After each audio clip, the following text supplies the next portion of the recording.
All right, I guess we're on, I think. I gotta get my cell phone. Sorry about that, guys. A little technical difficulties. What's up, Coach Kevin? Nothing. Chilling. Let's see what we got here. There.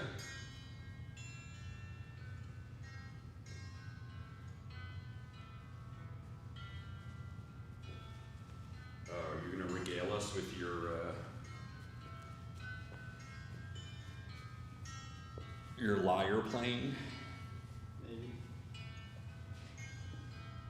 Let me see. There we go.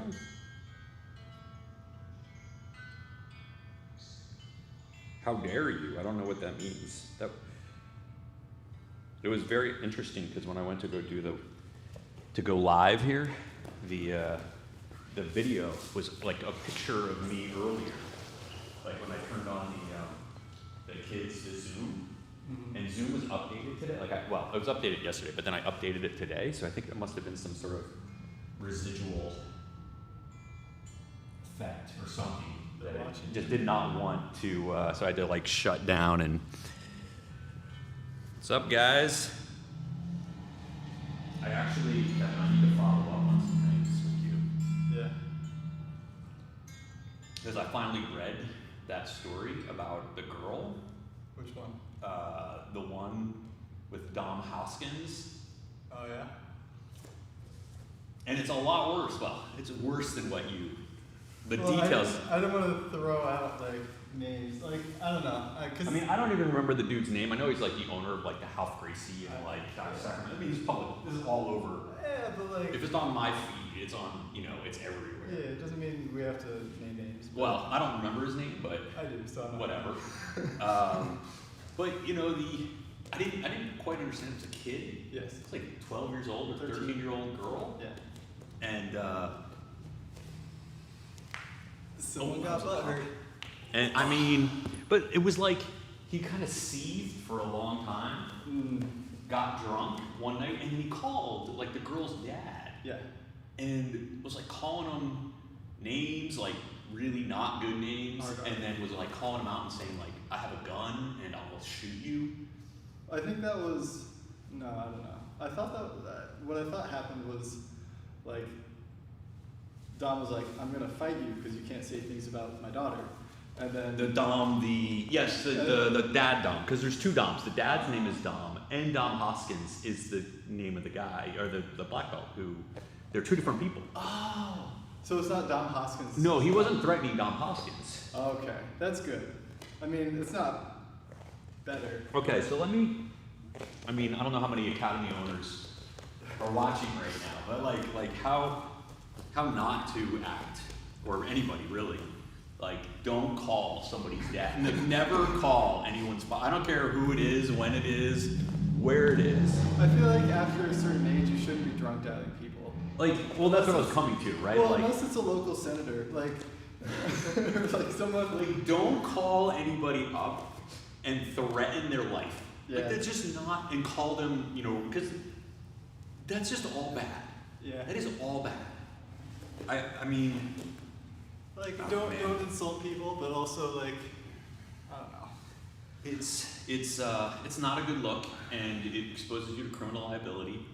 And don't threaten somebody's 13-year-old daughter.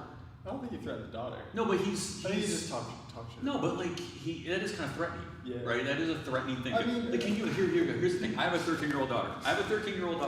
If someone out of the blue called me up, like my daughter's like ballet teacher, and was like, "You son of a bitch," how dare you? I'm gonna kick your ass, and come for it, and I carry, and you get ready to, pop off. Gets, No, like no 13-year-old should be in an adult's head for that long. Like, unless like, there's something weird. Like, you have to think. Some things go through your head about, like, why is this person obsessed with this 13-year-old girl? This person cares too much. He cares.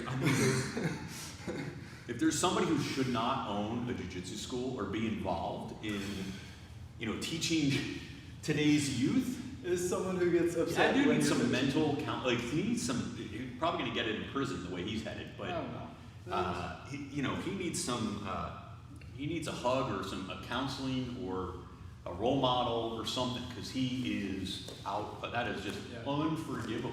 Well, that's the thing. Like, I don't know. Like, I don't know anything about. I would just call the cops if I were that guy.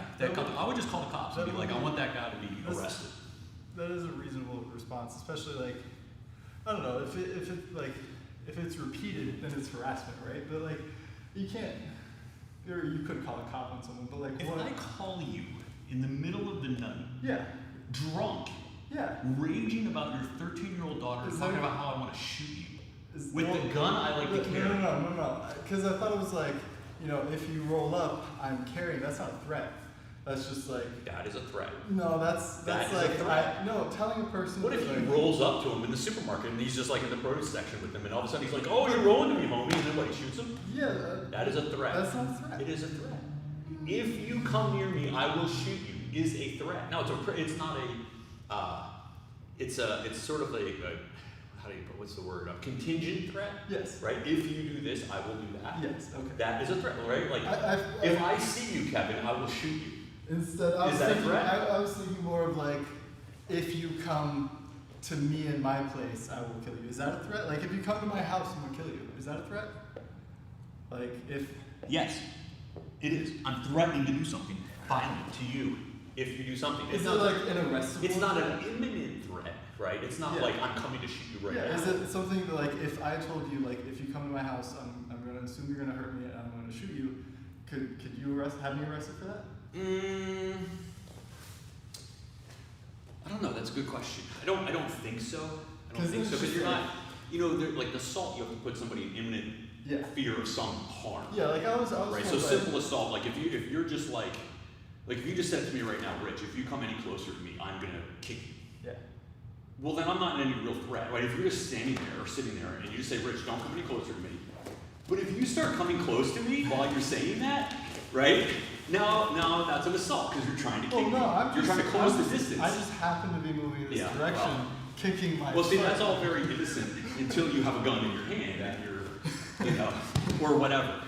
Yeah. So I think, there are distinctions that are important because Well, about the imminence of things and whether I have a reasonable fear of immediate harm. Yeah. But the thing is like, can I go get a protective order based on that? I might. I'm not a criminal attorney. I don't practice criminal law in California, but protective order is different than like never a good look. Yeah. Never a good look. And then what happens is, California is pretty stringent about gun ownership when you have, orders against you. Yeah. So, sort of like, I don't know if this guy carries or not, but if he's threatening and saying these things, like, if you're I don't know. I didn't. not a good thing. I didn't listen to the voicemail or read it like what exactly he said, but yeah. I mean, I think. And that's going to be one terrible Yelp review, too, let me tell you. I mean, baseline is like You're going to lose some business. Well, you've got to be willing to lose students in order to have a successful academy. No, like if you. No, I see what you're saying. But like if you get butthurt about people leaving every time they leave, I mean, you're gonna be butthurt all the time. it's never. Yeah, you should not own a school. It's like if you get butthurt all the time, you get tapped out. You shouldn't do jiu-jitsu. Yeah. You should go get some counseling because really you need to put some things, get some perspective in your life. Yeah.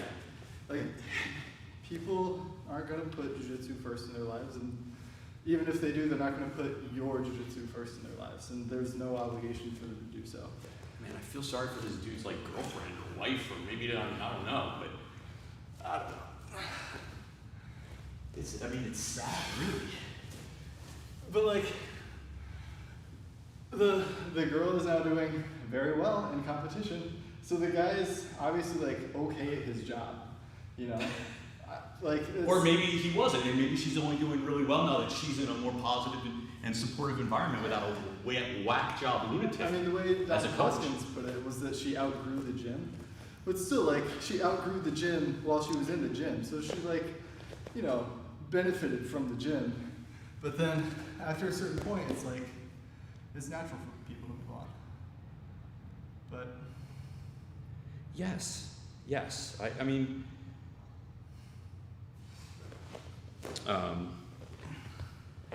What was I gonna say? Like, you shouldn't be upset about it. And then, like, it's normal if you are, but you shouldn't act Look on how that. you can you could play that a whole different way, Sure. right? That hey, look, if you want credit for some coaching that you did, right? If that's really what you are seeking is some then you can do that in a very positive way. Yeah. You could, like, hey, praise your student and say, you know what, I'm so happy that you've reached so much success after training so long with me. Yeah. That I'm really glad that I was part of building the foundation for you and that of your future success. And I mean, that's still kind of weird to do that, right? But It's better than. but it's like I think that's a lot more legitimate to say like, hey, I'm really proud to see you, and use this as almost like a positive. Hey, do you want to come back and do a seminar for the kids or something? You know what I mean? Like you could build keep a relationship, Yeah. unless you did some crazy stuff and that's why that student left in the first place. So which is look, everyone likes to say when they do stuff like this, oh, it's not me, and this isn't how I am. I mean, That's not how you are in public, my I friend. mean, it's not particularly believable, I don't know. If that wasn't who he was, then he wouldn't have done that. But I'm always mystified by that kind of like, that excuse. what do you mean? I was drunk? I'm mystified by that's not who I am. Oh. Right? I mean, you hear that or that's not the person, like, it's like, the politician gets in trouble and then they trot the wife out, and the wife is like, that's not who he is. He's a loving family man, and yes, he got caught with the prostitute in the back seat, or stealing a lot of money, or whatever it is, that's not really who he is. Well, yeah. This makes me wonder then, like, is there room for forgiveness? Yes. But you know what your forgiveness starts? Is acceptance of responsibility. But like, Right, I mean, like, you he said things that you're not allowed to accept. Like you can't. He said something that is so bad that if he were to accept responsibility for it, Yeah. I think it would have just as dire consequences. It might, but if you really want forgiveness, that's the thing. Like, if you can't get forgiveness unless you accept responsibility. Yeah, I don't think forgiveness is his top priority right now. It's damage control. I mean, he did an apology without really doing an apology. Well, he apologized. It was like, sorry, I offended some people. Like that kind of half-assed apology. Like I said things that don't represent who I am. I'm not who I am. That wasn't me. You know what that sounds like a psychopath. That was my other me. No, That was the one that only comes out on the full moon. That's. I worked at a bar for a couple of years. I worked at several bars for several years, and had my own experience with alcohol, and that's. I mean, for me, a sign of like a unhealthy relationship with alcohol, where like if you're able to blame a lot of your behavior on that, probably worth a second look, at least from an individual perspective. Yeah. No. I mean, I guess we all go through something in our lives where you make mistakes. Things happen, right? And you don't always understand what's happening to you while you're under the influence of that situation, right? Yeah. But you're still responsible for what you do. Of course. It's not a, today, or yesterday, I went home and my one daughter, my wife had kicked her off they have three, and one of my daughters was kicked off they were playing a Nintendo game. Nice. And so I was like, why aren't you playing? And then my wife was like, well, she threw the controller at, my middle daughter's head. Yeah. Right? And that's why she's, can't play it anymore. And I'm like, Sydney, what? And she's like, I said I'm sorry. Like that. I said I'm sorry. Like, hey, I just say sorry and everything is forgiven. Yeah. No. Especially when you say it like that. So then I was like, well, mommy says you're banned for 4 days. Now it's 2 weeks, because you're just being Like, Yeah. you can't control yourself. And just saying sorry afterwards is not good enough. Yeah. I mean, kids need to, I mean, everyone should understand. It's not just little kids. That's the age when you kind of learn that. Because right when you're younger, just saying sorry is good enough. Like when you do something looking cute. and you're just like, I'm sorry. I didn't know any And better. it's like, oh, like, yeah, you didn't know any better. And then, like, you're able to do that for a while and you get into that habit. And then, you know, one day it's just like, you're too old to be that saucy when you're apologizing. And she, like, they know. Well, you gotta fake it a little bit, at least. Yeah. She's not like giving me like a sincere sorry here, or sincere excuse toward. Well, what I've noticed with like violent kids, not like violent kids, but kids who will have lashed out. Yeah. Hold on. What, keep talking. What's the matter? Jesus. Well, normally it's like it's very rare that it's just a kid who likes going around punching people. Usually it's like they feel slighted in some way. Yes. And that their Yes. violence is justified. Always. You're always the victim. You know, like, That's the first step in being a successful sociopath is framing yourself as always being the victim. Because once you're the victim, that justifies all sorts of like outrageous behavior. yeah. Right? But it's super hard to teach kids empathy. It takes a long time. You know, this is the story. How I learned empathy. I was a little kid, I was probably 7 years old. 7? That's Maybe impressive. 7? 6? I don't know. And I used to, whenever I got in trouble or thought I was going to get in trouble, I used to run away from home. Right? And so at the time I was living at my grandmother's place. And my aunt was still there because my aunt was younger than my mom. And I ran away. And then my aunt, she found me, right, out in the woods somewhere, hiding. And I bit her arm. And because, you know, I just wanted her to let go of me, and I was mad, and the whole thing, I was scared, and whatever. I was like a little feral child. And what do you think she did? She bite you back? She bit me hard. And I was like, I started crying because it hurt. Like she bit me back harder than I bit her. Yeah. I mean, she made a point. And she was young too, so she was like 19 or 20 years old, you know. So she's like a teenager, was pissed off. So she doesn't know better. And she doesn't know any better. So of course I'm like, you know, I had bite marks, I had a bruise, I think she broke my skin, you know. Like she was vicious. And I was like, I was shocked and horrified, you know. I was like, I never had that response from an adult before, or adultish. I mean, she was an adult as far as I was concerned, and she was like, you know, I always thought she was cool, and I really liked her, and then she bit me hard, and she's just like, yeah, that fucking hurts. And you just realize, and in that moment, I realized, like, oh, Yeah. you know, instead of, and so like, I got smacked as a kid, but I don't advocate that, but in that moment, it was the most powerful kind of lesson, like, that I could have received. Like, And there's really, a whole person in I'm there. 50 years old, I still remember this, Yeah. you know, and, you know, sometimes, you know, you shouldn't smack your kid, but you give them an example like that, it can be a powerful, it's an insight. It's like a moment where you're like, oh, I can't do this with impunity to another person, right? It hurts them. Yeah. You know, it doesn't work for everybody, but I'm just saying it stuck with me. Yeah. I still have the scar. That seems like something that would be great for like a teenager to do. But you know, if you're a parent biting your kid to teach them a lesson, like maybe don't do that. Like even if it did teach Rich a valuable lesson, you know, the ends don't always justify the means. No, that's true, but I guess all I'm saying is that Like I don't think force teaching kids. I'm not saying that's the best example of what I'm trying to say. Yeah. But you know, sometimes you don't really understand how other people feel Yeah. until they make you feel what they're feeling. Yeah. Yeah, and like, You know what I mean? most kids don't know what it feels like to get a controller thrown at their head.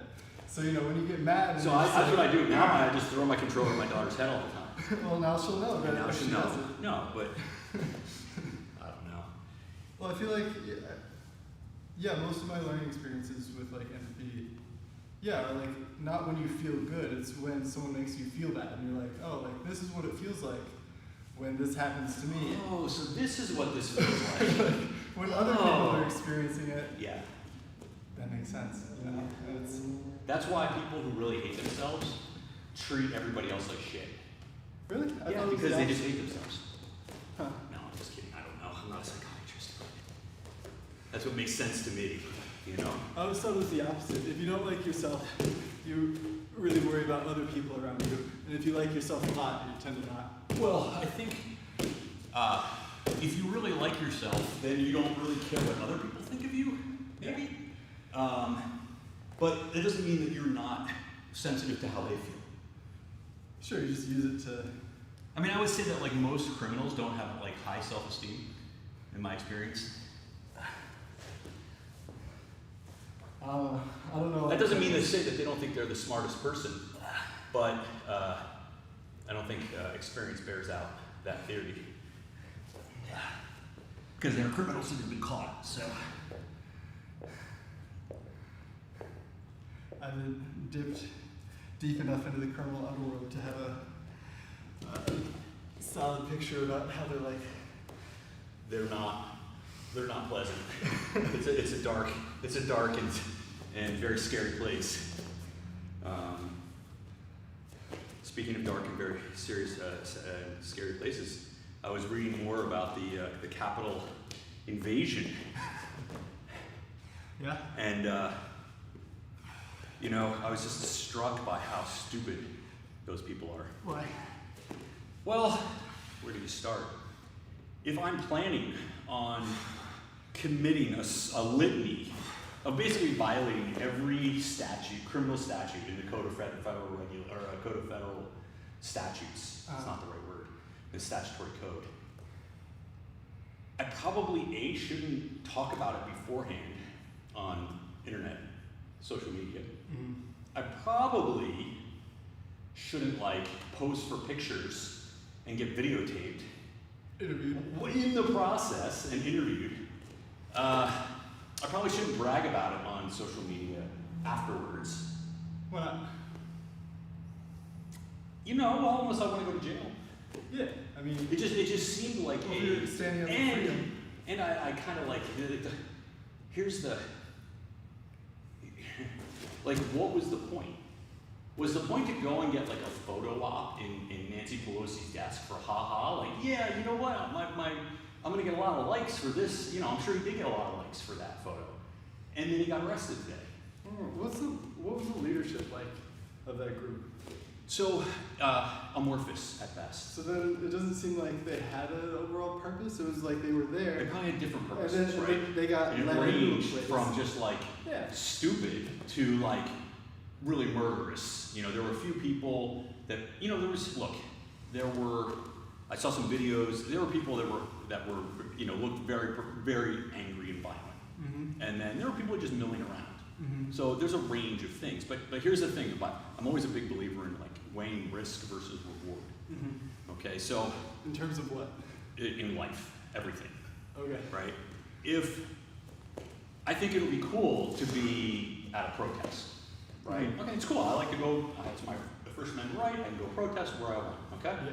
Then you No. probably shouldn't be protesting. No, it's fine. No. Well, if you're doing it because you think it's cool. No, it's not. well, you know what I mean. Like, hey, I believe in the cause, right? I have a belief in my mind that we have something we should legitimately protest. Well, are you That's still fine. protesting? No, that's fine. Let me finish, right? It's fine, right? We all have that right to go in orderly, lawful fashion, right? And protest, whatever it is that's on our mind. It doesn't matter what it is, Sure. right? I mean, look, I'm not even going to go through all the range of terrible things you could go and protest, but idiotic protest is protected, right? As long as you don't break any laws, right? Well, you don't do anything that's stupid, true. Sure. right? Okay, so we go from there to let's go trespass onto federal property, right? With this big mob of people. Was it trespassing when they got let in? If a line of police officers opens the gate for you, are you responsible to be like, that's a that's good question. trespassing? You know, so they have different, you know, there's a different video. There's one of like the guards outside who are opening up the barrier. Mhm. Like, no, I would say that is not a crime, right? Crime Because the is- police are allowing you to do it. Now, I could be wrong on this one, right? Because they're, you know, sometimes, well, you have to go into agency law, right? Because you have to say when a person is acting with apparent authority, and I don't know how this works in criminal, but like in regular civil matters, right? Is that entrapment? No, it's not entrapment, but it's, I mean, it would be entrapment if the cops were like, yeah, come on this way, and then they arrested you, Yeah. right? But that's not what these guys did, right? They said, so the question is whether they were, I mean, it certainly seems like they were acting within the scope of their authority. Mm-hmm. And there's always these questions of apparent authority, like what can I rely on as not that person, what they can or cannot do, and what the repercussions are for them. Like those cops if they find out who those cops are all going to be probably prosecuted. If not, at minimum, they're going to be fined. And there are a lot of those cops. Yeah. But here's a good example, right? The one thing I saw the video of the woman who got shot. Mm-hmm. It's on the Washington Post, it's probably everywhere now, but what happens is, it's crazy. There's this like 40, 50 people, I don't know, I'm just making that number up, a lot of people. And there are 3 cops, and they're standing in front of this door, this doorway, and it's like glass windows. And it's like the security glass, right? The wire in it, whatever, so you can't just like tap it and it breaks. You gotta really smash it a couple times. So there's these 3 cops, uniformed police officers, standing there, blocking. I think it's like, it's some sort of important hallway. Not super important, but you know, it's where you can see the senators or Congress people that are on the other side at one moment. Okay. They're inside the hallway. They were holed up in there? They were in the hallway. And Yeah. you can see the guy look over when he hears the smashing. So the 3 cops just stand there. All right, and the people, the mob start like the cops right here, and they start slamming the windows right next to the cop's head. Yeah. If you did that in any other Was it circumstance, shooting?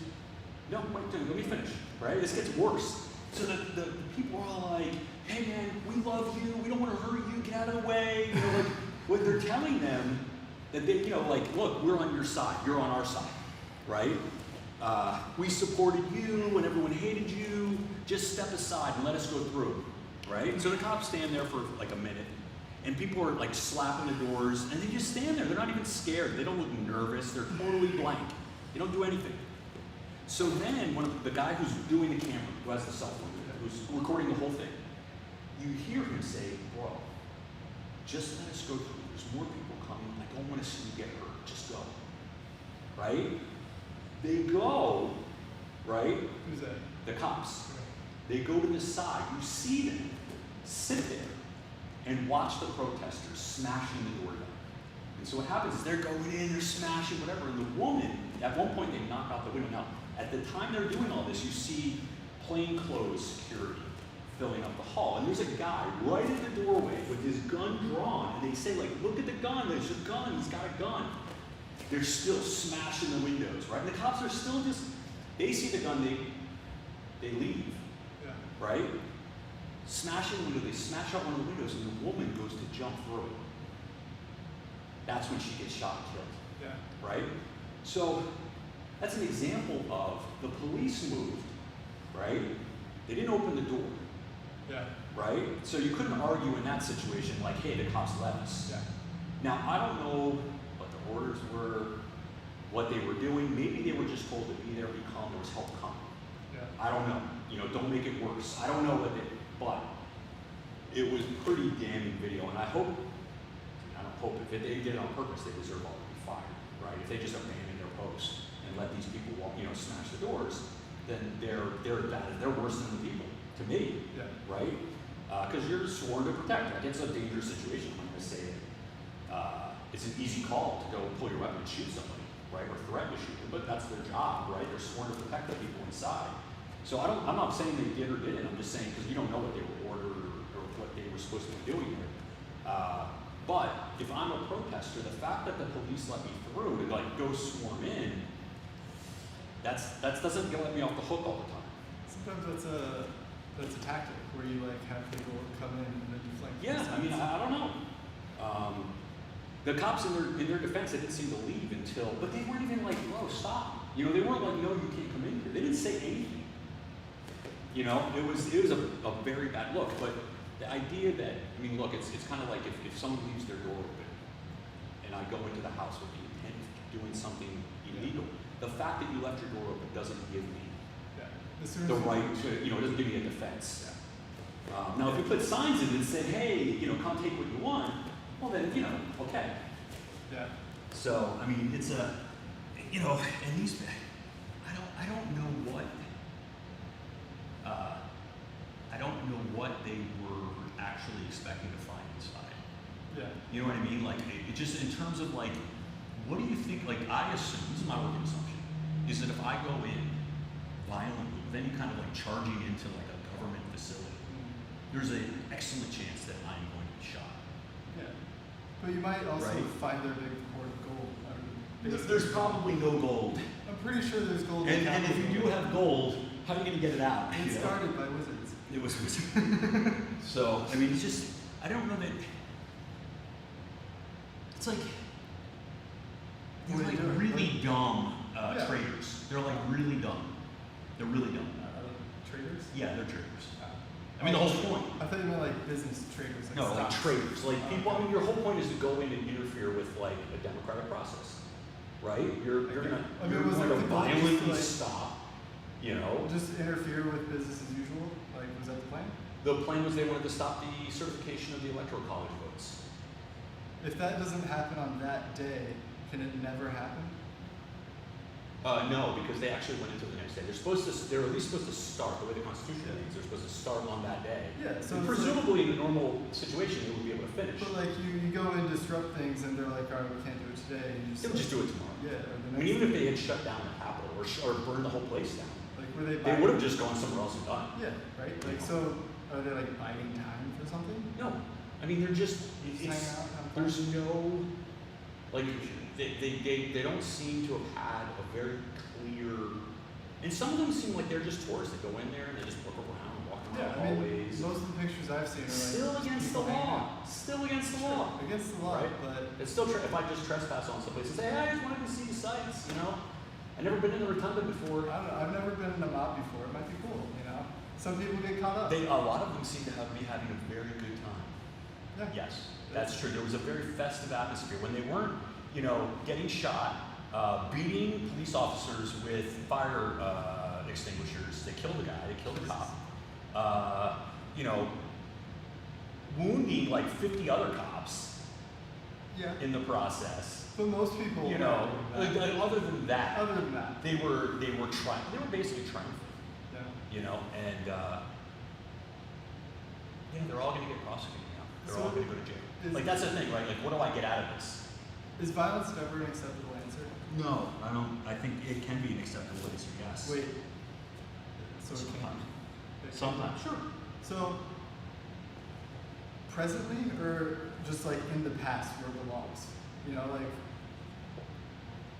I don't know, there's a tendency for people to look down on people they view as violent, where in history, like Well, I mean, there's always a thing of like you have to address the cause and justification for whatever it is you're doing, right? Yeah. So, if I live in a democratic society, right, where I can vote, right, and my voice will be heard. Now, I may not be happy with the results of that vote. I might lose, but if I have some redress, I can sue.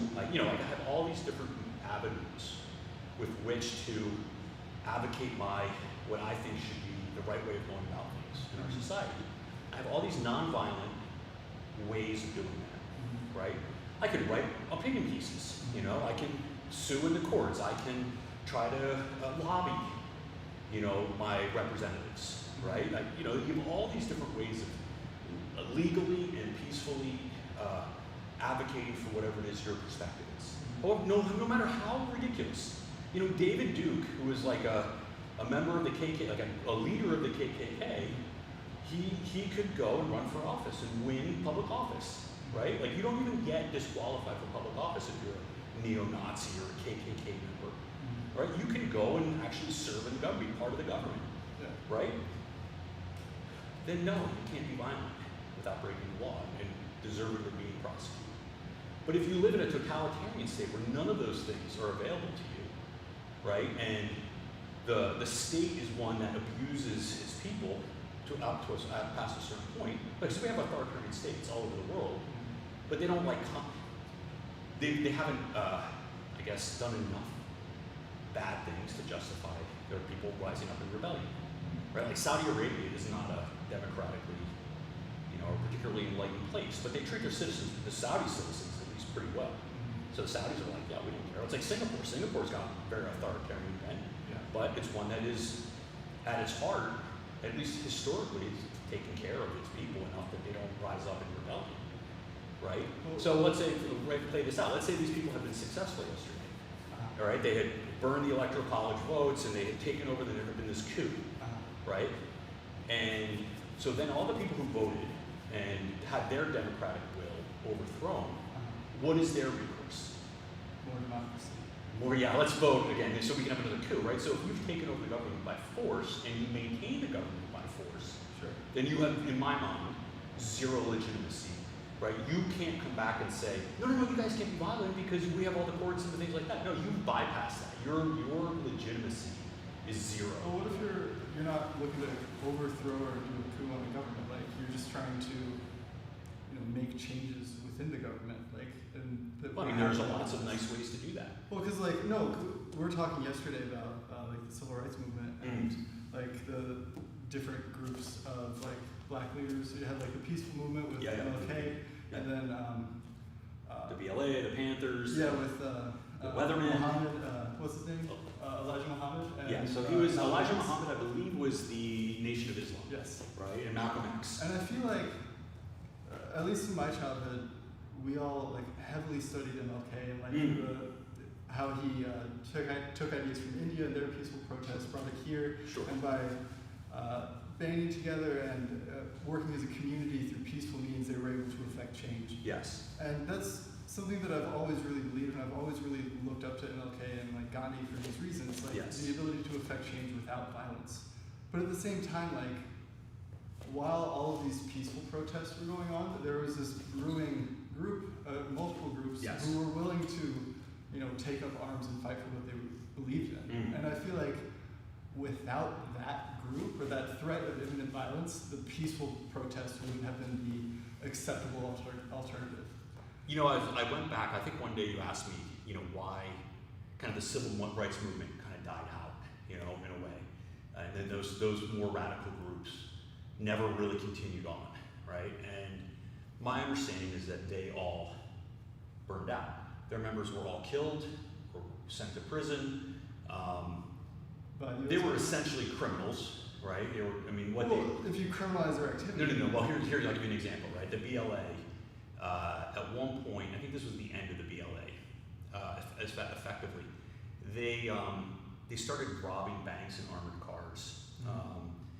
And they were in the process of doing that one day, right? Because they didn't have any money. Nobody was giving them money, right? So they were all strung out on drugs, apparently. They needed to have this money to pay for everything because nobody was paying for them anymore. And so they knocked over an armored car. Or who are we talking about, BLA? The BLA. Okay. So there's like a bunch of guys in a car, right? And they're all armed to the teeth. They kill, one of the armed guards, injure the other one, right? So just stopping right there. And they go on, in a murderous rampage. They kill a bunch of cops and, the whole thing until they're finally taken into custody. It's when you commit that act, that is not a revolutionary act. That is just a criminal offense, right? You are murdering somebody for money, right? Somebody who has no connection whatsoever. That's just some poor guy who's making probably minimum wage driving a truck and guarding some money that he has no interest in other than the fact that he gets paid at that time, maybe $10 an hour. You know what I mean? Yeah. So, that's, you can't, having all these lofty, revolutionary ideals does not justify you going out and like murdering people. Sure, but why is BLA considered? No, if you go to the military depot, right, and you kind of pull that stuff off. I mean, that's a little bit. I don't recommend that, but so let's say if instead of, I'll go back to your gold example. If instead of going and robbing some hapless, armored car driver, I went to like Fort Knox. Yeah. And I was like invading, and I wanted to take all their gold. Yeah. I think you'd have a better argument. Because it's federal? Yeah, Fort Knox is federal. Yeah, because it's not. At least you can say, this is the federal government, Yeah. and I'm attacking the feds. And it's more of a fair fight because those people are ready for you to come. Yeah. Right? They're all well armed, and they're all, they're on a military base. Well, that's probably why you don't try and rob Fort Knox. Like you rob armored cars. Well, I mean, you're revolutionary or for real or not. Like, anybody can just pick up. I mean, that guy just he was like, he woke up that morning, he was not prepared at all for, 10 armed dudes who just killed him. How come everyone kind of romanticizes guys like Al Capone, but when they think of Black Panthers and these other groups, it's suddenly not that good? Like you had people during the Great Depression robbing banks and running liquor. Yeah, Bonnie and Clyde. Yeah, and like Billy they the were Kid. they were just as criminal, like rebelling against the Yes. system that they didn't believe in, but for some reason, like No. I mean, they were just straight up criminals, right? They were mobsters, right? So they were not like rebelling against the system. They were just killing people. that's what I mean. If you're No. Like I'm drawing a distinction between rebelling, saying, "Hey, the system is unfair, and I want to change it," yeah. versus I'm just a criminal and I want to like steal and kill as many things as I can. Who are you talking about? You're They're saying Al both the same. Capone, Bonnie and Clyde. Uh-huh. Like they weren't out to change the system.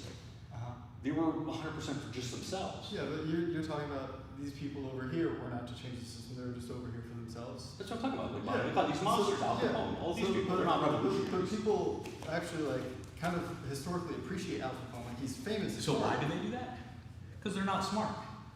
Because they're not great people. To anybody who's like Al Capone was, a great guy, and I really idolize A him. lot of people do. But there was a lot of stupid people. Yes.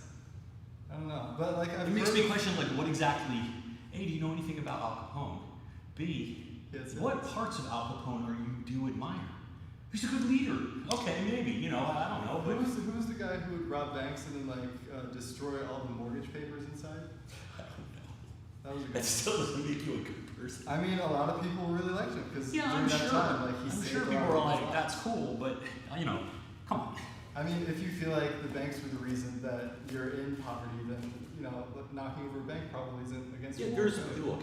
That is maybe a popular thing Yeah, to do. and if- So Al Capone had soup kitchens, back Yeah. during the Great Depression. This happens all the time. Like drug dealers go out and help the athletes in their school. Yeah. To give them sneakers and help their athletic Yeah, and careers. at least like people acknowledge that good part about like guys like that versus over here it's like these are all violent groups and there's more of a like. So why do people? I mean, just give it a few years, right? Just give it a little time because as the distance grows, then people don't really know what they're talking about anymore, right? They're not really. Al Capone was what was it, the 20s? Yeah. Nobody's alive from the 20s anymore, so no one's gonna be like, no, wait, no, he was a terrible person, unless you were an alcoholic, in which case he helped you get your fix. Yeah. But I don't know. I mean, BLAs. I mean, some people do admire BLA. There was one of the women who was, I think, one of the women who was involved in that, a white woman who was driving. She actually got paroled, and I think she is or was teaching over at like the University of Santa Cruz, Oh. Interesting. which is, I mean, blows my mind. Yeah. If you're involved, if you're involved in like the killing of a bunch of police officers, like that, Is this story your main source of how you feel about BLA? what's that? Like this one story about.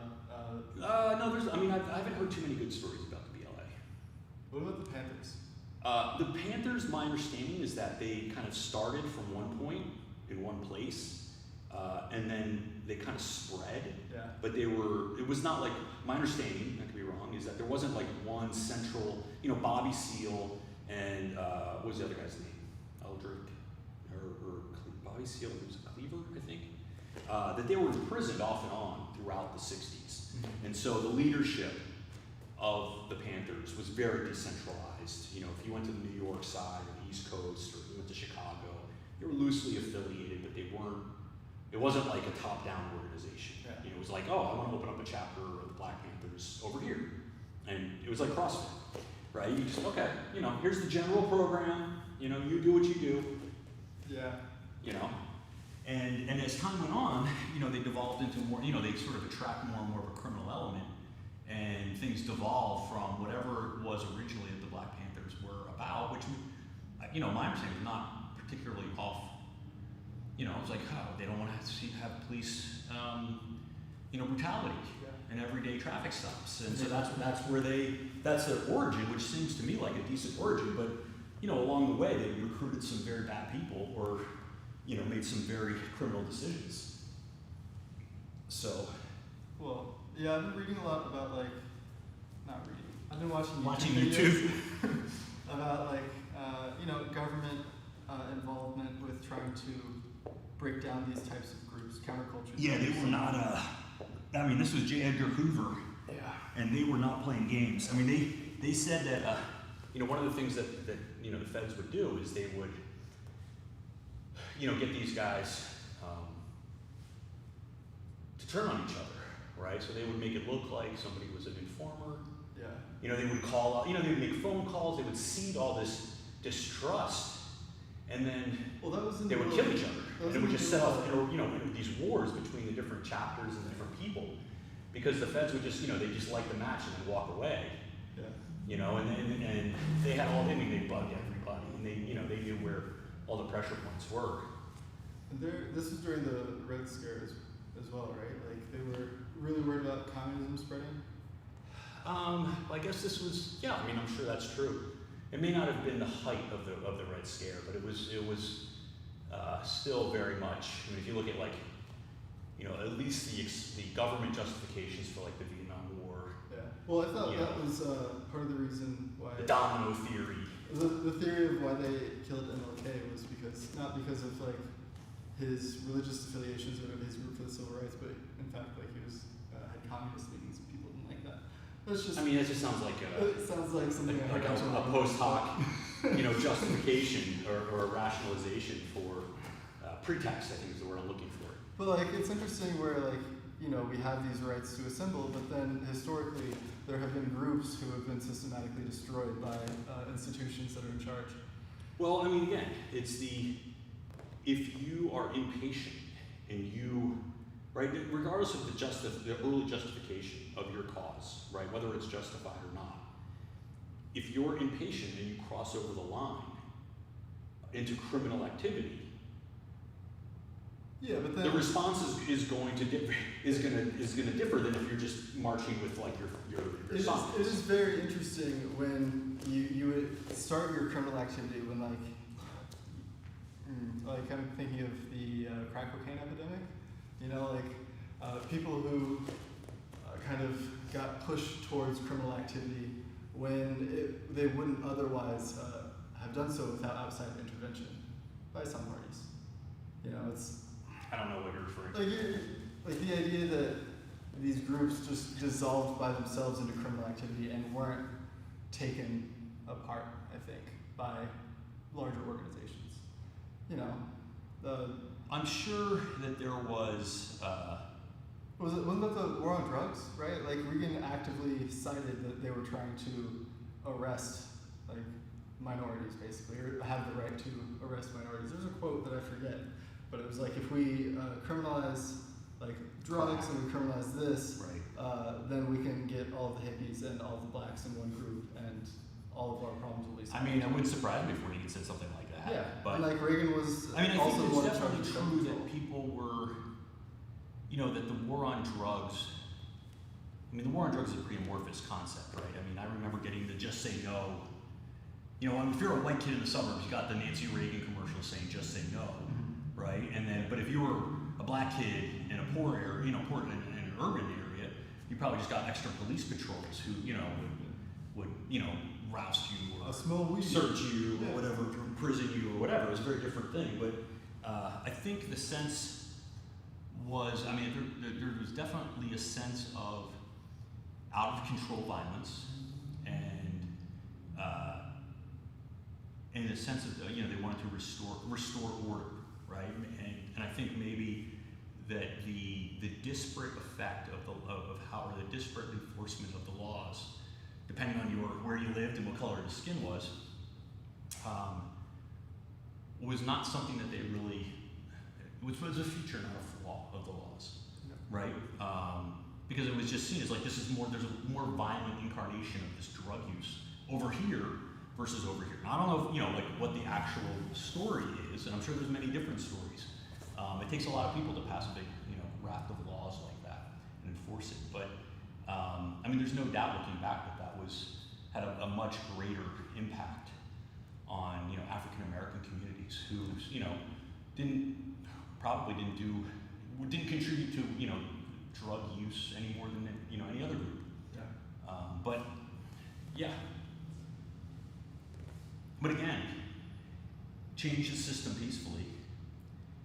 Because, and it's just the risk, right? Like if you want to cross the line in order to illustrate the absurdity or the unfairness of the laws, then like be you know, I think be prepared for those consequences. the issue with big groups of people though is you can never be sure who sparks the violence. You know, like Well, it could be a group of, well, if of, you're- of peaceful yes. protesters, and they send it like anyone can send a group of people, Yes. pay people enough to hit a bunch of people in the face and throw some bricks, Yes. and you're gonna start something that Yes. wasn't this group's fault. Yeah, and so you know, look, if there were, I mean, look, I'm not saying like every single person who marched down to the Capitol is a criminal, Yeah. right? I mean, there's a lot of people in that group. Now, of the people who, of that group, and I don't know how the breakdown is, it looked like there were a couple thousand people sort of like up on the Capitol steps where they shouldn't have been. You know, there's different layers or levels of criminal liability depending on like how far you went. And if you turned around and you didn't do anything, you probably have nothing to fear, right? You know, the FBI's not going to knock on your door tomorrow. But if you went like up to the building and you were like smashing doors and windows and you were inside the building, you better be worried. Yeah. You know, and certainly if you were inside that building and stealing something, going into somebody's, you got your picture taken, you know, Well, if you were part of these message boards Yeah. where you're talking about doing bad things, you can expect the feds are probably going to try to figure out if you were there, and if you were there, what you did, and the other thing is that a lot of times what happens is even if you think, oh well, you know, I had my mask on the whole time and nobody really saw me and I didn't post for any stupid pictures. The problem is that the only leverage that the guys have that are getting busted is information about other people. So you can expect that the prosecutors and the FBI are basically saying, look, right now we have 10 pages of charges against you. Yeah. Okay? So if you'd like to cut that down to 5 pages or whatever, you know, tell us about who you came here with and tell us about, you know, who was in the group that you were with and what they're, and the more information that you can supply to us, the less charges you're gonna have. Yeah. So, you know, like, That's the game. it doesn't matter how clever you thought you were, I mean, it does make me wonder. someone's gonna turn on you when the question is whether you wanna serve 10 years or 20 years or maybe 3 years suspended, Yeah. depending on how much information you can give to me. And let me tell you, the people who organize this thing, they're always the ones who get off the easiest So that's the thing. because they have the most information. Who were the organizers? So what I mean by organizers are the people that, you know, you have people who helped organize travel, organize lodging. Do they go by a name? I mean, yeah, where did you? I mean, look, they have 50. They made 55 arrests today. When I checked at like 2 o'clock or 1 o'clock. Yeah. So of those 55 people, right, they're going to go to each one of those people and say, tell us about everybody else that you were with. Yeah. What are their names? You know, Yeah. what did they do? And not all 55 are going to turn because they're not the smartest criminals to begin with, so they don't seem to really fully appreciate the trouble that they're in. But there's going to be a couple ones that are a little bit brighter than the rest, and they're going to realize like, I'd like to spend less time in federal prison than what I'm looking at. Well, what I'm interested in is if it's a mob, then like how much of a reduced sentence are you going to give for giving up your buddy? You know, it's like two dudes. Well, Great. I mean, here's the thing, right? But if there's like leadership, you know, if everyone's like pointing to like one person or one group of people, then that's like an interesting story. Like then there's something happening. So, you know, when you talk about leadership, I think it's a relatively amorphous thing where you get a bunch of different people who were kind of inciting and helping organize this. That's a mob. That's not No, leadership. no. If I'm, there's always the people at the front. Yeah, that's not a leader though. Well, but it's the one who's leading the charge. So these are subtleties I'm not sure that really need to be gone into. I don't know. Look, if the question is there one person who designed and planned this whole thing? I would say the answer is Or no. like Doesn't seem so. if I had some questions, like who could I call? You know, like why were your group here? What were you doing? Did you have goals? What were your goals? Like, did you have any plans for after you went in, or was it just a bunch of people who were like, oh shit, gates open, come on in, you know? Yeah, well, there'll be a few of those, I'm sure, that'll claim that that's, like, I was just following behind and I didn't really do anything. And, that may or may not be I bet for true. a lot of people, like, that was probably the case. You see a bunch of people going into a place, like, I've got nothing to do today, like, I mean, what they'll do is they'll go and they'll capture everyone. They'll do facial recognition, and then they'll take all the video because the Capitol is covered in cameras, and they'll run facial, scans of all that tape, and then they're gonna find all the people that were around you, and they're gonna like ask you about each one of those people that they see you talking to, right? And it's gonna go on, and people that maybe just were there who didn't really do anything wrong, right? Didn't smash anything or hurt anybody. They could get swept up very easily. Yeah. I mean, this is why and then the thing was with the leadership, so to speak, it's like if you participated in, so this is not the way that I would say, that those people necessarily face liability, right? Like just because you made travel arrangements for a bunch of thugs doesn't make you criminally liable. Mm-hmm. I mean, unless you're one of them and you took part. Yeah. But what it will allow you to do is to find out who booked tickets with you. Yeah. Right? So if I see one guy who's wearing some crazy neo-Nazi shirt, and I've got him dead to rights, what I really want to know is who are his friends, right? That I see him talking to and hanging out with. And then I'm going to get those people. Were there neo-Nazis there? Yeah.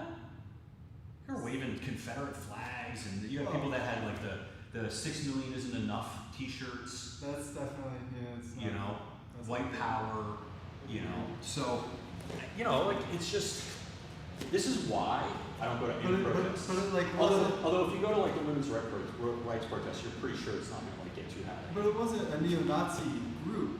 It was just a group that had some neo-Nazis. Yeah, they're not charging you because you're a neo-Nazi. Anybody can be a God bless, like, go ahead, be your neo-Nazi self, be your best neo-Nazi self. But was it like if you start like kind of smashing public, what was the general flavor of the crowd? I've just seen the guy with the hat. smelly, Smelly? very smelly. They look very smelly, a smelly bunch. The general, I mean, like I said, it's kind of like they have a heat map or something. Mm-hmm. The closer into the building you got, the hotter it was. You get a lot of people in the back. That's pretty cool. People were just watching and taking selfies. With the Capitol building in the background. Like those people are assholes, but they're probably not going to get busted for anything. Like that's not. I don't know. What would you do if the Civil War didn't break out? It was interesting. I was thinking the same thing because I was reading about John Locke. I've been reading that biography, and when he was basically his entire adult life, not his entire adult life, from kind of his adolescent, early adult life, they had the English Civil War, right? And like apparently his father had fought in the Civil War, but he he grew up and went to school and graduated college and the whole thing, and he never fought a day. So and the war was raging on. I mean, that's a small country. It's not even a big place. It's what struck me there is that there could be some degree of normalcy that occurs throughout the country, even though DC is like totally, or whatever. The countryside is off, but the city's okay. It's kind of like Afghanistan. If you're in Kabul, like it's a not such a terrible place. You go out to the mountains, it's like the U.S. military and But the thing is, like, the Taliban killing each other. with the first Civil War, it was like a clearly defined border, like North versus South, right? Like, just great, North versus South. But now it's like, I feel like it's just like right wing versus left wing, where everyone's having that split. Yeah. And there are those people like everywhere. Yeah. It's just, it's a healthy mix of people. So if It's it would be my suspicion is to be a little bit like Iraq. Like it would be you'd have checkpoints. Like this area is this area and this other area is that area. In some places they would come in and they'd say, okay, Campbell is ours. And they'd come down here and they try to occupy Campbell, and then there'd be the government forces come in and they'd push them out. Would it be like people versus government Civil War? Well, I mean, there would be different flavors of it, right? I mean, yes. Navy versus Army? That'd be cool. I don't think it would be Navy, Army, but you might have like breakaway groups of. Yeah. You might have a general or an admiral who takes his fleet and says, I'm with them. Yeah. I mean, that's kind of essentially what happened in the Civil War. You had just U.S. generals and service members who were like, well, they resigned their commissions and they went home to Virginia or Mississippi and they said, we're going to enlist in the Confederate Army now. So, I mean, I assume there would be something vaguely similar to that. And then let's say a civil war did break out, right? Like, what do people do? Like, what do you do? Is it whoever can sit in the White House the longest, or is it Well, who I think controls my the most? sense, and I'm not a military historian, but my sense is that wars are won with money and supplies, and so And information. yes, but you need money to spread your information. So it's like one of those things where the government. I mean, you see it now where Facebook and Apple and Twitter and are shutting down some of the Twitter accounts and media accounts of these people. Well, now that his presidency is over, it's Yeah, I mean, no, it's not. Don't get me wrong. I don't think they're being brave here. I mean, it's very convenient for them that they're doing it at the very end. But my point is just that they're shutting down the lines of communication, and they're shutting down like Parler, and Apple is going to drop them. So like Google's already dropped them, and so they're kind of cauterizing. And these companies are all, they all played a big part in what happened yesterday. Twitter and Google. YouTube, you can go on and watch the videos of Rudy Giuliani, Michael Flynn, and all these whack jobs, egging people on to do this crap. And so, again, they're not innocent actors. But my point is just that, they, at some point, the big companies say, we don't think you're going to win, so we're going to go with these guys over here. And do you think it's weird that a lot, like most of the information nowadays that people use to communicate is controlled privately? I mean, hasn't that always been the case? Well, we used to be able to communicate by like mail. And Yeah, but that's all run by the government. Isn't that not private? Oh, I'm sorry. Yeah, that's true, but that makes it worse, right? Not better. Does it? I mean, in terms of maybe maximizing efficiency, but in terms of like not having someone control what you're saying in your letters, or like. Well, the government used to do that. Really? Or like if I address a letter to a person, they could open it up. I thought that was federally against. I mean, if they have a warrant. Oh yeah, no. Right. So if I think you're a revolution, I think Yeah. you think in the '60s, J. Edgar Hoover wasn't like monitoring every letter that went back and forth between any of the, Martin Luther King. I'm sure they had a full correspondence record of Martin Luther King. Yeah, but there's like. And they were listening to all those conversations. And Aren't there laws that say that that's illegal, that you can kind of go through a. You just get a warrant. Yeah, I mean, versus like Facebook doesn't need a warrant to. Well, the government needs a warrant to get it. The government does, Usually, but yes. Facebook doesn't. Yeah, Facebook makes a business decision. Yeah, so like, if Facebook is in charge of things and they want your information and like a civil war breaks out, they're gonna take your information, right? And just like whatever, or like They may. cut communication. I mean, they're going to figure out whatever. I mean, they're going to say like, we're a business and we're in business to make money, and if we don't do what the government wants us to do, we're probably going to get put out of business, right? And so we're going to cut you off. Yeah. Now, I think that's a cynical way to look at it, but I think there are people within the company who say like, look, this is all dangerous shit, and we probably shouldn't be a part of it. Yeah. Right? It's wrong. Well, that's the thing. Like, They're not just like totally. I'm sure there are ethical people within the company, but whether or not they're obliged to act ethically is a different story. I mean, Usually it's in their best interest because customers like not being taken advantage of. they also face criminal liability For things like that? Sure. Like what? Well, I mean, I guess it's if you are aware of, a criminal plot that's being organized on your platform and you do nothing, then I think you might be held liable. I don't know if that's true. Well, what if like I just have like a bunch of pictures on my phone and I'm also trying to start a revolution and Apple just pulls up my phone and digs up a bunch of dirt about me and like defames my character and destroys my revolution. Yes. Is that how do you feel about that? Like a private company being able to do that? Is that even allowed? Like, would they be able to do that? Is there any sort of privacy protection with that sort of stuff? Like, or Yeah, once I mean, I get think them- that, Apple is a pretty. Yes? No, no. side. I'm around the other side. Did you order? No, but maybe what's her face did. Maybe Connie did. Sorry. Oh, it's food. Bring them in. No. They left? Sorry, Connie. I didn't mean to call you what's her face. He might call her. Connie, I hope she's on here. Wait, Connie? Yeah, Connie's ordered you some food. Oh, what? I didn't know she was coming. Connie, if they call you, just tell them to go around to the front. Or to the back. Do I look skinny? What? Do I look skinny? Do you what? Do I look Yes, apparently you look very skinny. Sorry, Connie. I have spaghetti. And yogurt. Oh, we got a lot of comments. Ugh. Sorry. Connie, come on now. Don't say you're offended. I apologize. And I really am sincerely sorry.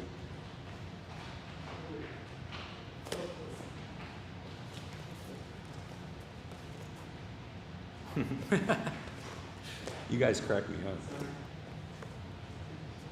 Pipe bombs, yes, thank you. Zach.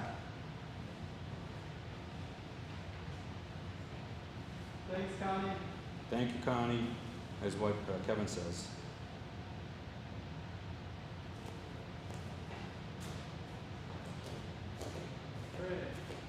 Great. BJJ Noob, how did you practice at this time? How'd you get the food? Yeah. Oh, very awesome. We have a viewer, Zach, who asked a question, and Connie and Cameron, I think, answered it too. But BJJ newbie, noob? What do you say, noob or newbie? I think it's newbie. Both are acceptable. But if you say N-O-O-B, N00B. is that noob or is it newbie? Because newbie is, I think, N-E-W-B, and then it's newbie. I thought newbie was N-E-W-B-I-E. All right, forget it. What would you recommend somebody do to practice jiu-jitsu? Are they by themselves? Zachary, if you're still on, are you on by yourself? I mean, let's assume they are up by themselves. What I really like is, I forget what it's called. Bren does this, the movement flowing stuff, where it's like all you're doing is like just trying to move in the most fancy way possible, and then sometimes It's like if you watch Hickson, what's the name of the Hickson movie? Flow? Yeah. Was it Flow? Does he do that? A Choke is the movie that he did, and then there's another movie later called Flow. Yeah. Right, but Hickson does it. It's called Gymnastica Natural, is what Hickson's doing. Uh-huh.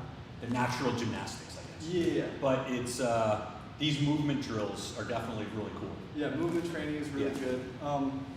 And there's like a really big online community, and it covers like ways to come up from the ground, go down to the ground, move across the ground. There are a couple of, I'm not sure if they're still free, but on BJJ Fanatics for a while there were some free videos from John Danaher, from Travis Stevens. I think there were a couple other ones too, which it was like solo drilling DVDs that they were giving away for free or downloading for free. And I'm sure if you go online onto YouTube, you can find some solo jiu-jitsu drills. The other thing, I mean, if you can get a dummy, you know, like from, at some point I'll issue I'm doing a video now on dummies. And if you can get a dummy and you have space to use it, you can always get a dummy and practice on that. I like the dummies for like throwing drills. That was really good. Like we were doing a lot of dummy drills for a while.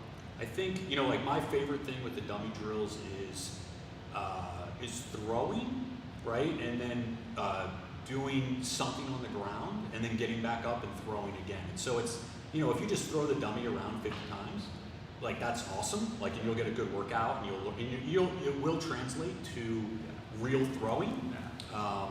Yeah, my throws got like. You're gonna get a lot better. The practice of the dummy it's not perfect. It's not a perfect. Person. It's not a perfect as a person, but in a way that's better. It's better because throwing over like a person is it's not just scary, but it's like I can throw the dummy 1,000 times, and the dummy's always there. The dummy doesn't complain, doesn't get hurt, doesn't get sick. And you can throw it as hard as you want. And you can throw it as hard as you want. And you can make mistakes. It doesn't want to turn. Yeah.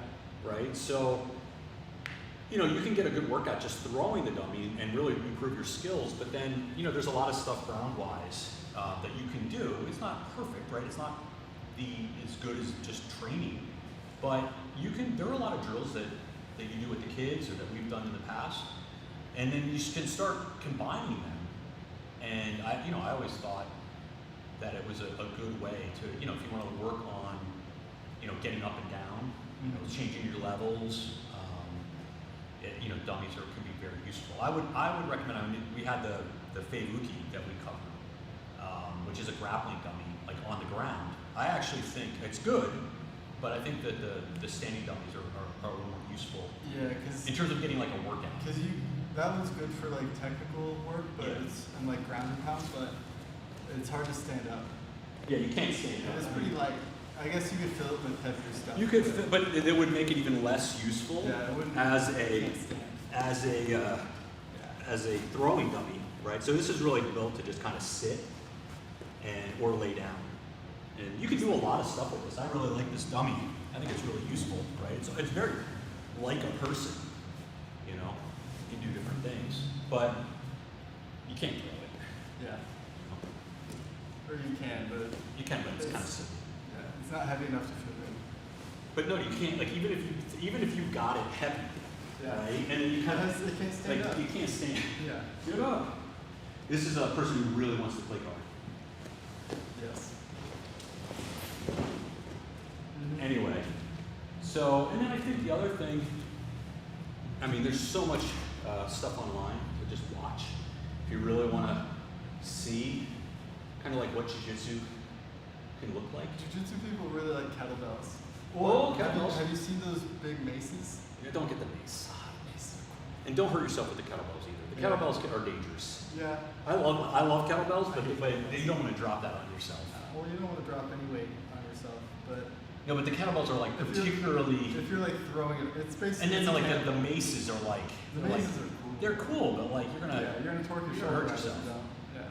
So I I've would. seen like they do that crazy like It's behind cool. the back swing. I would definitely want somebody to show me how to, and then start off with a really light one. I Yeah. don't know, but Can we get a slack line? no, slackline.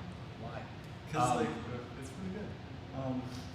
Rope climbing's good. Rope climbing, Rope climbing's really good. Or like just push-ups, sit-ups, and squats. Yeah. When I started squatting, that probably helped the most for my jiu-jitsu. Because Breathing exercises. Sometimes. No. Bikram, I like Bikram. Yeah, there's. I mean, It's for like mental toughness though. I Planks. think if you go and you watch, I think there's value. It's not tremendous, but there's a good amount of value in watching, you know, people train, and watching people compete, and teaching. There's a lot of good information out there. I think watching stuff is more like it's very useful for a beginner in that you see how people interact with each other, you see like little etiquette cues, you see how people talk, you see like you can get familiar with the positions and concepts and like what things are, and so that you don't show up to a class and like not know. You know, the other thing that I would say, you know, like in jiu-jitsu, you know, having an understanding of, you know, we talk about certain positions and submissions, and I don't know that that those are always obvious what we're talking about. And so what I mean is like, you know, people talk about the Kimura trap, or they talk about De La Hiva, or they talk about, I don't know, Crackhead control. whatever it is, right? Like, 10th planet. Yeah. You know, crackhead control or rubber guard. I mean, we Yeah. have all these different fit styles and different ways of passing. You know, we talk about knee cut passing. I mean, that's not, I mean, obviously knees somewhere is I involved. still don't know the difference between a knee cut and a knee slice. I know that they are different. Is that right? I don't know which one's which. I don't know either. I didn't know there was a difference. Well, this is news to me. one is on the inside leg, Oh. and the other one is the outside leg.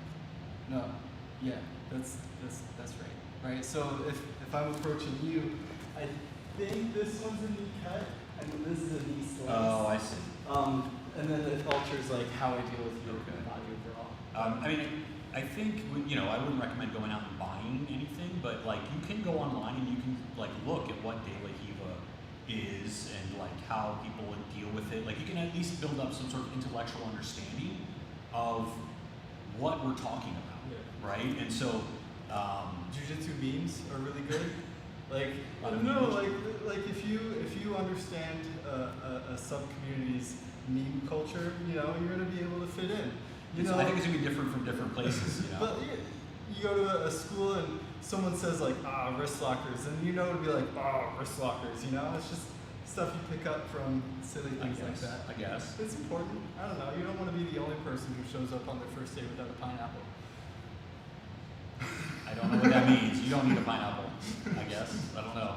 Is that code for something? No, there's an internet group whose jiu-jitsu community thinks it's hilarious to bring their instructor a pineapple on the first day. They tell new people who ask what they should If I'd do. known, I could get pineapples so easily. I think it's hilarious. Like a new person's like, Is this like a Hawaiian thing? no, it's a jiu-jitsu thing. Like, what should I do on my first day of jiu-jitsu? Just tell them to bring a pineapple, and it's funny every time.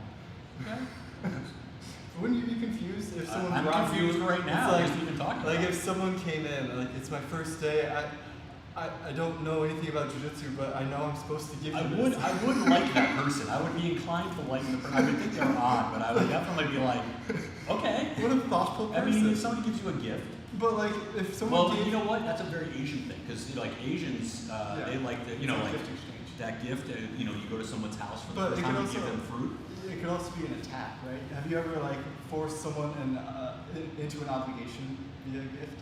Anyway, Well, that's also a big deal. That's also a big deal in the culture. but what's also nice is, well, if someone came in and gave me a pineapple, I'd be like, hey, like this person cared enough to read about jiu-jitsu. Yeah, but it Even only if- matters. It only counts if like the person knows that there's this. Otherwise, I'd just be totally. Well, it's pretty funny because I was aware of the joke, but if you weren't, it'd be like you wouldn't. I was just thinking it was weird, but pleasantly Yeah. weird. But right? I would- Like, not I would unpleasant. really like I it. like pineapples. You know, I appreciate people who take the time Yes. to learn about the thing that they're about to be doing. True. We get so many kids in here who like, I mean, when I started baseball as a kid, I had no idea how to play. Yeah.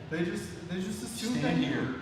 Well, I mean, baseball. It's our national pastime. So. Well, I knew to hit the ball, right? But then I also didn't know what a foul was, and I Right. didn't know what a ball was. So I just remember like someone threw a pitch, and the guy said ball, and I was like, yeah, that's what it was. And it like didn't mean anything. And then I was standing there. I'm for guessing too you're long. not a big team sports guy, Kevin. No, not really. Yeah, I wasn't. Not that I was any better at basketball or at baseball. I played little league, and I was definitely the kid they sent out to the right field. This laceration. Is that right? The last Nice. day I played baseball. I played second base too. There wasn't a lot of action at second base. The shortstop got a lot of action. Shortstop. Yeah, that was. Second baseman is kind of like For you. some reason, they thought I could grab things. Well, but- because you're very tall. Yeah. Were you tall as a child? You're. That's always a blessing as I a was- child, I was right? the Being really tallest tall. yeah, not awkward at all. No. I learned to walk like 8 times as a kid. It was great. So, solo drills. Solo drills are good. Yep. Memes. Get a dummy or like something you can do drills with. I like. You know, the one thing that's really cool is if you go on to the BJJ Fanatics YouTube page, they have a lot of really high level competitors and instructors, and some not so high level. I mean, what I mean is like Yeah, mix. you have a mix, but on the jiu-jitsu side of things, even if they have like, they usually have like a purple belt world champion. Like I remember Roberto Jimenez, Yeah. like he was a brown belt, and he had a video, Yeah. like taking the back video or I something. know guys who have videos. But he's like amazing, right? Like he, Yeah. I mean, I don't think you would say like, oh, he's a brown belt, he sucks, I won't learn anything from him. I mean, he was an amazing brown belt, and he's an amazing black belt. yeah. So don't be put off by their belt level. They're almost always, regardless of what belt level they are, they're pretty good. But there's a lot of really Hall of Fame black belt guys and women who are teaching, who show things in the videos, you know, and usually that's like an introduction to whatever it is the video that they're trying to sell at the time. And so you get a pretty good high level bird's eye view of whatever that thing is. Yeah. And I enjoy watching them. I learn a lot from them. There's just so much information. Try not to get overwhelmed. Just find something that looks cool, watch it. If something else looks cool, watch that too. If something else is like, oh, what's that? You should watch that. If you don't understand what's going on, try and figure out what's going And on. if there's a person that you want to find out if they're legit, bjjheroes.com That's a good one. and they'll, basically if they're not on bjjheroes.com, then They're I'm better. not saying they're terrible. I'm Yeah, just saying they're more reliable sources of good information. the site is gonna tell you is what this person, how many times have they won the world championships, or whatever. What Defended themselves on the streets. they don't think they go into that. They don't have that But, count. I mean, there's kind of like the top 10 people. Who would you recommend if you had like 10 people that you would, like, if I just came, if I'm the newbie or new, and I say Kevin for 5 people, let's keep it simple. You do your 5, I'll do my 5. I want to learn jiu-jitsu. Who are the 5 best examples that I should go and look at? Like, who are the 5 people that I should go watch for my introduction, my video introduction to jiu-jitsu? For like, if you I just want to find. Hey, I'm trying to figure out if I want to do jiu-jitsu and I want to learn a little like, bit do you more. want to learn if jiu-jitsu is cool, or do you want to learn a thing that you Whatever it is. I don't know anything, and I want to know more about jiu-jitsu. I would And- send them Jeff Glover videos. I would send them Jeff- Mendez brothers. Wait, Jeff Glover, Jeff Glover. the Mendez brothers, Mendez brothers. right? That's Hafa and Guy. Those count as Is that- one, though. okay. Mendez brothers, Marcelo. Marcelo Garcia. I would link up to Danaher's Instagram page for some wisdom. I mean, I hope you have a lot of free time because he's He drops knowledge. it's a lot of words. It's words. Like, Yeah. he's a good A lot of concepts. left brain thinker. Yes, yes. And I like that. Yep. Something I need. And who else? Like, Come on. I know you wanna say it. my instinct is Gao, but Andre Galal. Yep. Yep. But it seems I so don't disagree. easy. There should be someone clever. I don't know. The thing is, like, Galvao he's the best, but I feel like the jiu-jitsu that he does is amazing. It works on everybody, but it doesn't really tickle my fancy as much as someone like Jeff. Well, I mean, Jeff, when you think fluid Yeah. and sneaky and kind of freaky, right? Yeah. Then Jeff Glover like is the guy. out there, like conceptually, but like Galvao is solid. like the steamroller. Yeah. Right. I mean, and I don't mean to say like he's just a brute. I mean, he's a brute, but he's the not best engineered, Yeah. well-built machine. He's like a jiu-jitsu Terminator. Yeah. Oh. Yeah. I love that. That's great. And then like Gordon's good, but like he's still really young. I don't think He's not an instructor yet.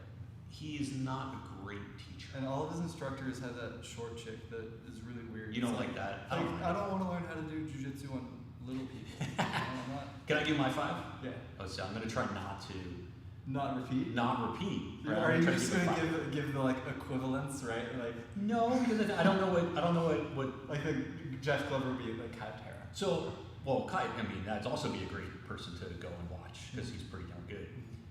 I'm gonna do different because I don't know. All right, no one from Henzo's. No one from No Enzo's? Henzo affiliates. No affiliates even. Man. All right, I would say. Can I guess yours? No, you're stealing my thunder. Now, it's already bad enough you've taken the 5 or 6 that I would have done. What? Hodger? Hodger Gracie is my number 1. Number 1. If you're really tall, then it's super applicable. But even if you're not, he is just the best. I love how I've only seen like one of his videos. I mean, he's actually a really good teacher. yeah. He is. He's been teaching. I mean, he's not competitive anymore, and so I think he's definitely grown, and he has a pretty good website. It's not the best website I've ever seen, but it is a good website. He has good content, and he is the best to ever put a gi on. I mean, period. I mean, and that's not a slight on anybody else. There's a lot. I mean, all the guys that Kevin just mentioned are kind of like Hall of Fame, brilliant. But Hodger has been like basically the GOAT since I started. Like, Yeah, I'm pretty sure. yeah. Yeah. He's Like been pretty. he was the reason everyone did cross collar chokes from Mountain. There's only really one guy who ever gave him any trouble. 2 guys. Jacare and Sanjay Rivero. Which brings me to Sanjay Rivero, who I would not say you should look. I mean, he's awesome, but his brother is actually much better. At least the last time I checked. Saulo Rivero. And that's Rivero with an R. Yeah. Roberio. Habaio. Yeah, that sounds pretty good. That sounds like habanero. But Saulo, I remember watching. I think it was Jiu Jitsu Revolution, was his series. Yeah. And he's kind of I think he was a heavyweight guy when he was competing. But his technique is, I mean, he's very technical. Is it gi, no gi? That series was both. I think he had two versions of it. There was a gi and no gi version. What was so revolutionary about it? Before I watched him, to me, jiu-jitsu was very much like I have to do all the work, right? I have to like actively fight against everything that you're doing. Yeah, but through leverage. But through the magic of leverage, yeah, right? I'm gonna succeed. Yeah. And a lot of jiu-jitsu was like that. It was like, okay, I need to put this person into a triangle, so therefore I will pull their head down, which again, that could work, right? Pulling their head down, great. And I think Salo was the guy who, when I watched him, he was like, no, you can do all these things by letting this person do that. Like, let them do this thing, and then here's what you're gonna do. Yeah. And they are giving you something. There's like a trade-off. Every time they do this, you are able to do that. That is a very important concept. And so you don't have to be in this constant tug of war with somebody where it's just always force on force. Not willing to give an inch. Or pull on pull. Yeah. And it's not like, oh, the person's gonna pull your arm and therefore you gotta pull it back twice as hard. Yeah. There's a more of an understanding of there's a positional battle that is happening. And if you let the person, it's kind of like giving the person enough rope to hang themselves. Yeah. If you let the person move into these positions, as long as you know what to do, you will be able to, get into a sweep or like their person like almost sweeps themselves. Yeah. Or gives up their own back. Yeah. So those videos are probably free online somewhere by this time. Do you think he was one of the first people to put that into like words? I don't know. There probably were other people. That was the first time I actually kind of, that concept, that I can remember that concept was given to me, or was delivered, kind of discussed. Yeah. I always call that concept like priming the pump. Yeah. Like if I used to go to camp and we would sing this song, and it was all about like, you have to prime the pump before you use it, otherwise like it's not going to work. And the whole story was like you were crossing through the desert and you find this magic pump, not magic, but it's like a pump. And it's like you have the choice between, I can drink this cup of water now, Right.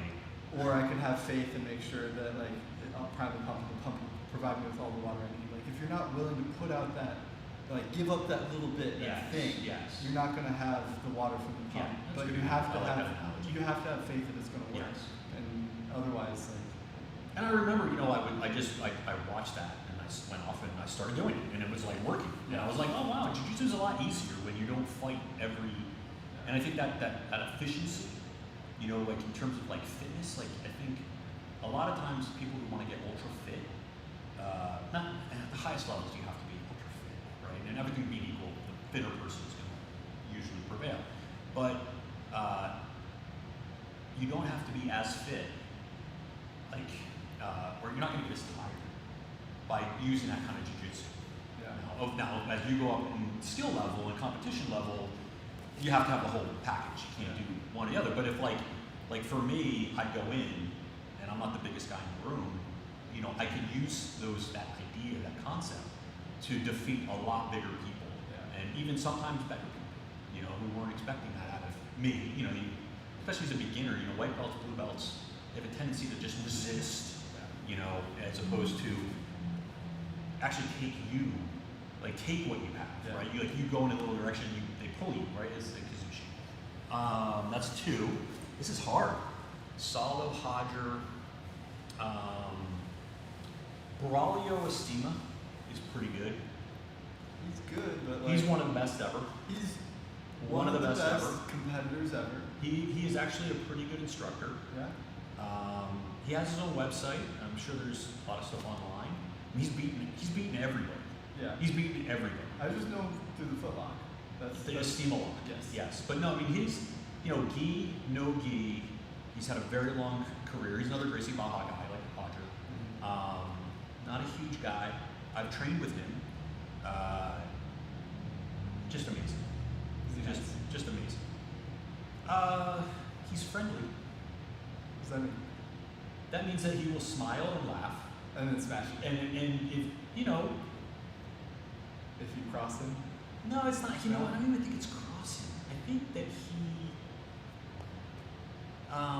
You know, really my experience is, I always find it very pleasant. Yeah. Never really had a problem. But, you know, like he steam locked one of my buddies. Pop it. I wasn't, oh man, he wrecked it. And this was in the very early days before I think anybody really knew what a steam lock was. Yeah. And, you know, it was just one, you know, I think he was getting ready for Abu Dhabi at the time or Yeah. something. And so he was definitely in a different mode. But he, you know, he was a good example of, if you're going to train hard with an elite level guy, he might get hurt. Yeah. He might get hurt. You know, he's not playing around. But he's super nice. Like, I don't think he Yeah. hurts people on purpose. Yes. But he is gonna do what he's gonna do, and if you don't tap, like, he's not gonna stop. Yeah.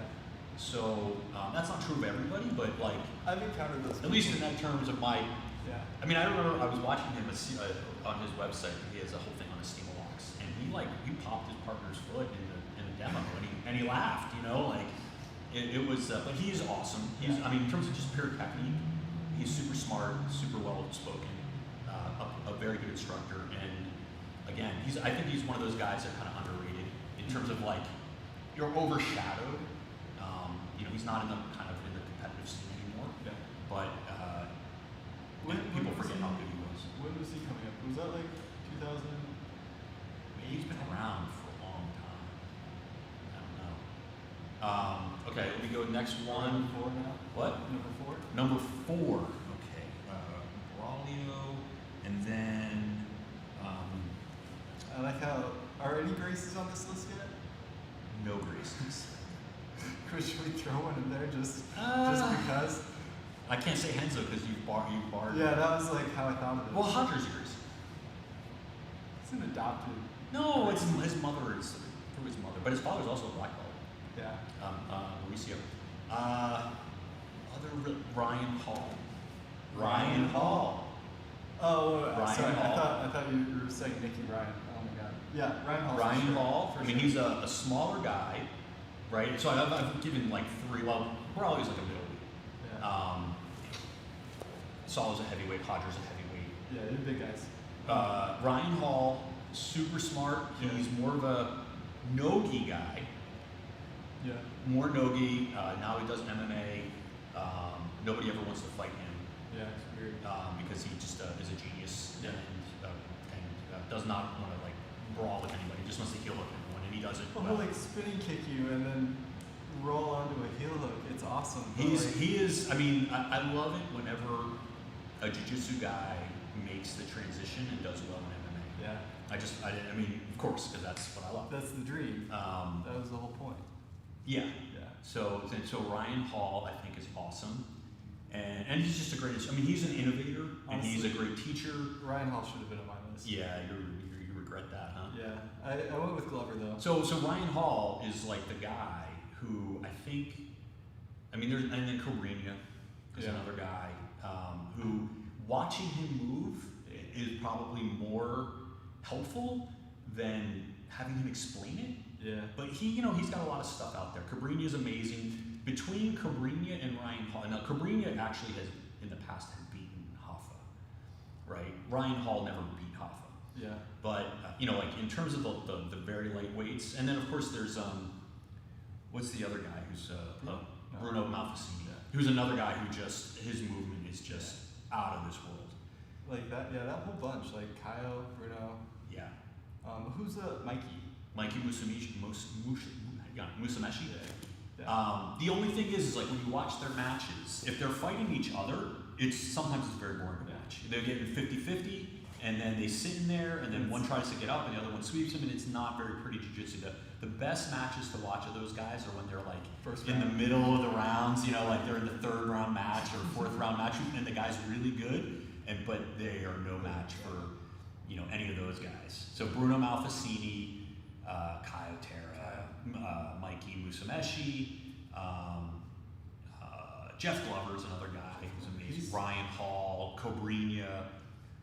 And these are all old school people too. Now a lot of these guys never are competing anymore. Yeah. I mean Andre, but he's at the tail end. I think Yeah. this might be the He's last. got like one more, I think, but the ADCC. I mean, current competitors, I would say like Keenan is really That's good the thing. Like instructor. current competitors aren't someone that I want to watch right now. You know, it's like someone a little bit more seasoned who can Yeah. explain in terms of like what I would Yeah. recommend on my list of 5. But because like I would again, like Gordon Ryan right now is good, like Yeah. the best. But I don't want to watch his videos right now. They're just not very. I don't like them. I don't like them. I don't like his videos. It's fine. He should find a human-sized training partner. And then I might watch it. But I don't know. It's just the Uki. That's what you're really objecting to. Well, it's just he's so big. He He's is a so big big, dude. and He is she's big. so small. And then it's like, I don't know why he does it. I don't know why. Why would you just find just Anybody. They have bodies up at BJJ Yeah. Fanatics. You can do it on. You know who's not a bad instructor is Bernardo isn't a bad instructor. Bernardo Faria, another Yeah. heavyweight. And he's like, is he in charge of BJJ Fanatics? He's like a partner in it, I think. I don't think he's in charge of it. I think that guy Zenga is the guy in charge. There's a couple guys, but I've never like watched him teach a thing, but I always enjoy the videos that he's in. He's just like he's so a friendly guy, positive. super friendly. He's just like super stoked that Yeah. you're coming in here to teach some jiu-jitsu. Yeah. It's like, yeah, that's great. Yeah. So I mean, we could go on and on about all the great. I mean, I can think of 10 more guys who are not at that level in terms of competitive success, who are really great because teachers. then yeah, you can get into the people like Jason Scully. Oh, yeah.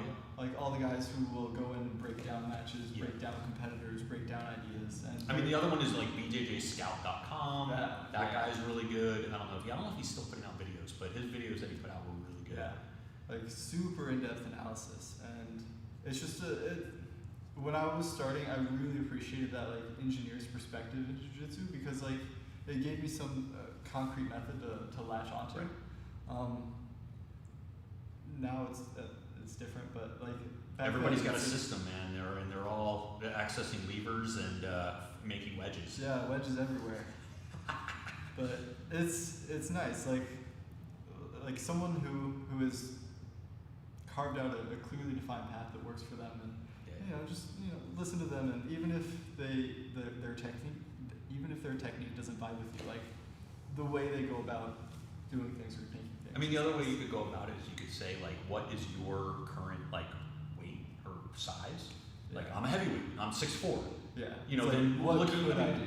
You know, like, the thing is you can go and you can watch Bushesha, Yeah. right? And, I mean, he's going to move. He moves like a leopard, right? Like, he moves like a lightweight.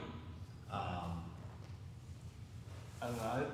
I love watching Jeff Glover videos, and Yes. it's just like it's so just like things that are a little out there. That even though like you don't think that you'd ever be able to do it, like some He's, things can- he's an example of the guy who is so good at what he does that he makes it look so easy. Yeah. And you try to do the stuff he does, you're going to get smushed. Yeah. But he's amazing. He's amazing. Yeah. No doubt. I have so much respect for him. I think who else? Who else is good example? Like Kyle's like that too. Yeah. Like where he just does stuff and he thinks about jiu-jitsu in a very, very unique way. I mean, that's why he's like a 10-time champion, Yeah. because he's special. You don't do that just by being, knowing a little jiu-jitsu. I think sometimes, like, I have more fun watching Kyle do stuff than like listening to him, but he's just so good. He moves. Just He does some so- great. I mean, the whole thing with him and Jeff Glover, Yeah, I mean, is just fun to watch. it's like watching squirrels fight. They just Like really nasty squirrels. continuous. All right. I think we've run on our hard cap of time here. I'll We see have you. a hard cap? No, I'm just making that up. Time for me to go home. Thanks again, Kyle. Thanks. What kind of food you get? She got chicken souvlaki Ooh. and salads.